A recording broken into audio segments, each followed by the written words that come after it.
Rabotai, nous revoilà très proche de Rosh Hashanah, un nouveau renforcement, réconfort, mais réconfort sérieux, réconfort basé, réconfort qui nous fait réfléchir, le travail de la morale.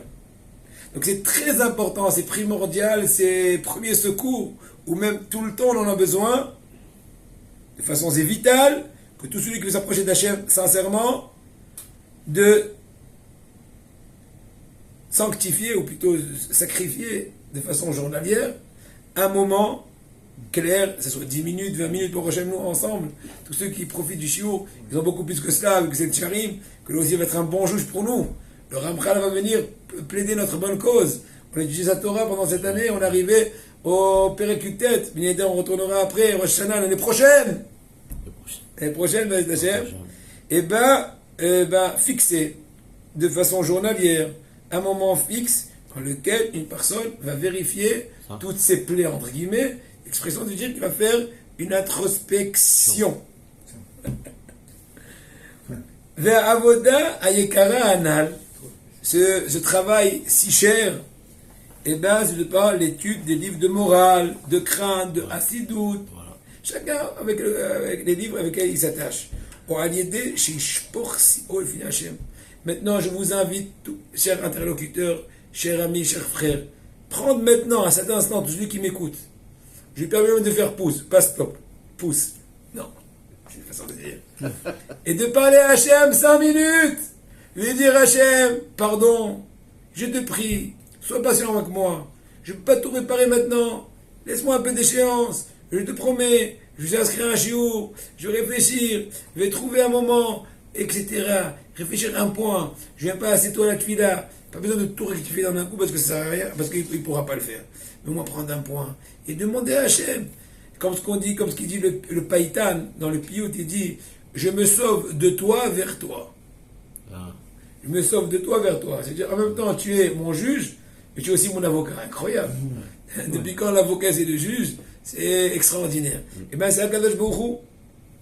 Très important le dernier jour, le prendre bien fort, sans atzabim, sans trop de nervosité. Mais bien attraper autant qu'on peut. Un peu de moussar, un peu de tzedaka, un peu de maaseh tovim, un peu de beau des doutes, un peu de parler à Hachem, de verser sa parole devant Hachem. Un passage dans les qui dit Shifrika, on dit ça du coup, Atzot, Shifrika maim liber l'ochabene Hachem, déverse ton cœur devant Hachem. Et bien je vais vous dire à Botaï, aujourd'hui je n'ai pas hésité. Et pour moi c'était extraordinaire, fondamental. J'ai fait monter tous mes élèves ici, au premier étage. On a allumé le masgal, ils ont froid, ils ont un peu éteint. Et je les ai fait chanter, pendant le sens péjoratif, on a chanté 5 ou 6 chants de Rosh Hashanah, en chorale, sans trinquer, sans rien, que pour Hachem. Alors, au début, j'aurais un peu parlé de l'importance du chant, et ils ont très bien compris. Ensuite, j'ai dit un des avrim de sonner du chauffard, pour un peu, comment dirais-je, détendre les muscles du cœur qui nous empêchent de nous réveiller. Et tout de suite après, on commençait ensuite Sheyarecha, etc. Machnise Rachamim, des chants, il y avait une chorale extraordinaire. Et je suis certain que ça fait plaisir à Hachem. On dit Hachem, voilà, on se prépare. On fait des répétitions avant la véritable représentation. Le problème, c'est qu'une personne, pendant 70 ans, elle pense qu'elle est en répétition, qu'elle est en pleine représentation. Aïe, aïe, aïe, tu dis demain, je m'entraîne, je vais réfléchir, je dis à Waldi, tu n'es pas en train de te préparer, tu es en train de figurer. C'est dommage, tu vas avoir une mauvaise apparence. On ne te demande pas ton avis. Tu es déjà en pleine action. Extraordinaire à Botaï. Et donc, espérer et avoir la confiance en Kadosh Baruch Hu de sa délivrance. Et voilà l'exemple que je vous ai dit en fait, voilà, je le dis maintenant. D'ailleurs, ce que je vais faire bien tout à l'heure quand je vais retourner à Bnei Brak, j'ai calculé mon temps, j'aurai peut-être encore 10 minutes ou un quart d'heure avant la Shkia pour aller allumer une bougie dans la tombe de mon papa chéri. Je peux pas lui dire. Lui allumer une bougie.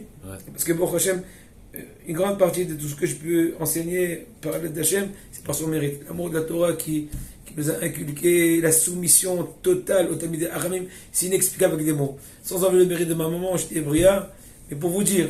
Mais en tout cas, pourquoi je vous dis tout ça? Voilà, j'ai préparé pour le taxi du retour, la personne qui va me reprendre, j'ai pris l'explication de la tefila, de Rosh Hashanah. Alors, à la maison, j'ai fait quelques-uns. Ici, en gros, je prends de la suite et je passe le texte. C'est quoi Ata Gibor de Olam Hashem? Et c'est comme Aïmedim Ata. C'est quoi Ata Kadosh? Petit à petit, tu te préparais. Tu vas rencontrer Hashem. Un minimum de sérieux, un minimum de préparation. Chantonne un peu. Shofet.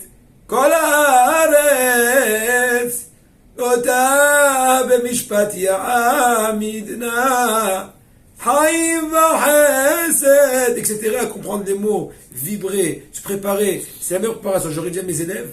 Maintenant, même si ça a l'air d'être une espèce de mise en scène, même pas des répétitions, mais c'est pas grave. Tu verras que tu auras le mérite d'avoir exprimé de la meilleure façon que tu peux ta préparation, mais encore que des fois, plusieurs fois, la récompense à cela, c'est que tu vas avoir un éveil soudain au moment d'une phrase, tu n'es même pas préparé à te déverser. Si tu pleures pas, tu es ému, tu sens l'enthousiasme, tu es entraîné. C'est le fruit d'expression du sérieux que tu as fait de par les répétitions, les préparations. Donc c'est pour ça que c'est bien voulu, que tout serviteur d'Hachem, sincèrement, qui prépare les chants, les piyutim, n'est-ce pas? C'est pas un cours de solfège ni de chorale, c'est un cours de préparation. Tu vas rencontrer le roi, tu vas lui chanter, tu vas l'implorer. Imagine-toi, tu comprends rien à ce que tu dis. Au moins un peu, si pas tout, un peu. Et c'est vrai de dire ou tout ou rien. Non, le vrai chemin c'est petit à petit. Et donc, essayer de préparer tous les textes d'Atfila qu'on a l'habitude de dire pendant le jour redoutable, ces filotes-là ont été par qui rédigées? Par des Kodesh Kodashim, Rabbi Yehuda Halevi, Rabbi Shlomo Ben Gavirol. Il y a aussi beaucoup de païtanim extraordinaires qui étaient à l'époque du Rif, ça fait presque 1000 ans. Et donc, eux, ils ont entré une certaine Gdusha atomique, bombardière dans les mots qu'ils ont dit, qu'ils ont la faculté de pouvoir éveiller nos cœurs, les mettre en enthousiasme, nous approcher, éveillant en nous une sensation, une volonté, un languissement incroyable à Hachem. Tout de suite, tout se mélange dans le cœur au même moment. Les regrets, les aspirations, la volonté de vouloir être meilleur, de goûter à la douceur d'Akadosh Baruch Hu. Parce qu'eux, ils avaient leur cœur qui était ouvert comme les portes du Beth Amikdash, très grand, ouvert. Et pour eux, tout était clair. Même les sentiers des cieux étaient clairs devant eux. C'est pour ça que ces anges-là, on peut dire c'est comme des anges. Ouais. C'est même plus que des anges, les Aramim. Ils ont, d'ailleurs, notre filote à nous, à Rosh Hashanah, ils surpassent les anges. Les anges sont en Lamabria, nous on va à la Tzilut. On les surpasse, parce que si on passe par eux, c'est le din. On a besoin de faire un peu, comment dirais-je, passer par les coulisses. D'accord? Ils ont réussi à changer tous les ordres des choses, comme je vous dis tout à l'heure. De par leur langage, il y a une aptitude dans leur langage pur d'ouvrir les cœurs, d'ouvrir les portes de nos cœurs, et de par tous la Kedusha qui se trouve entre les lettres, entre les mots de leur chant. Rabotai, aussi savoir saisir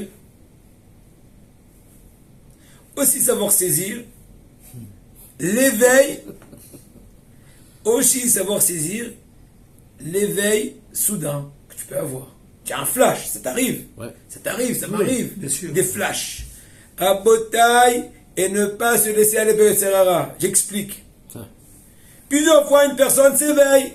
En ce moment-là, il se réveille en lui, il naît en lui une volonté puissante de déverser son cœur.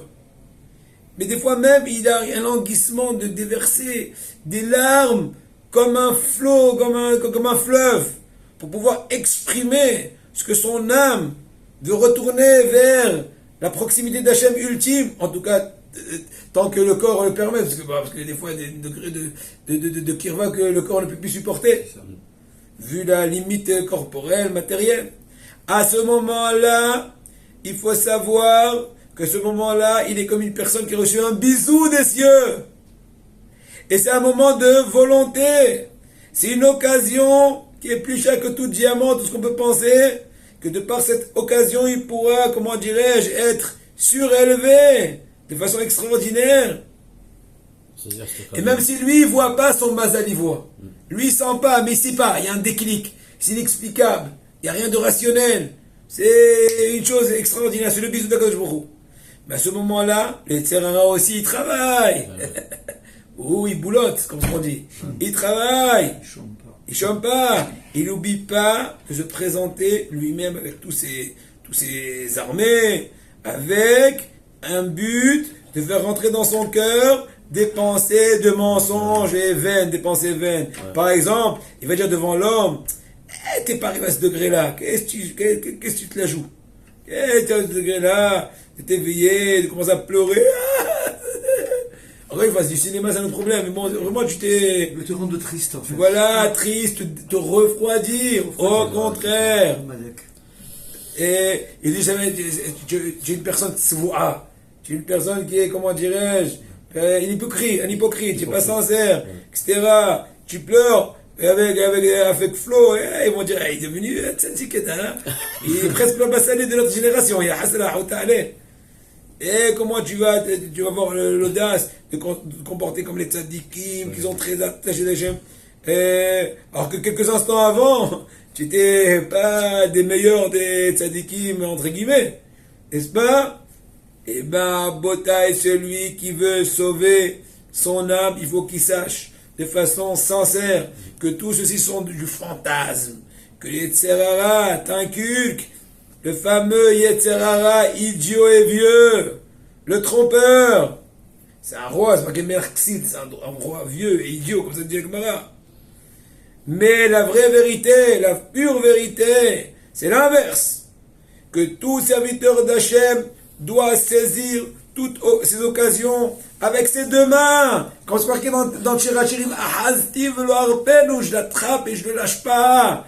Je saisis l'occasion.